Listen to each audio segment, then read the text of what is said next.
Diba usually kapag nang-NTR sila, tawag mo dun, usually mas malaki yung edits nung lalaki.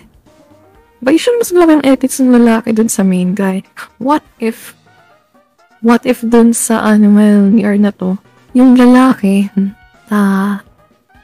na mga NTR, is mas maliit yung edit. Yeah, okay ba yung mas maliit na edits kumpara sa boyfriend mo? Ano ako gano'n? What do you think, guys? Tingnan nyo, maganda yung idea na yun.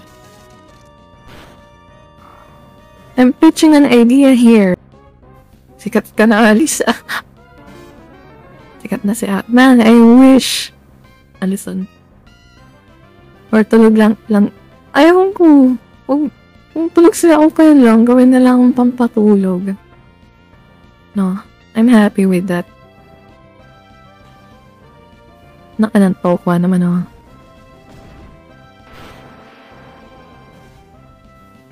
Meron akong naisip. Pero alam niyan guys, what if hentai NTR? O gano'n ng, usually sa mga iba,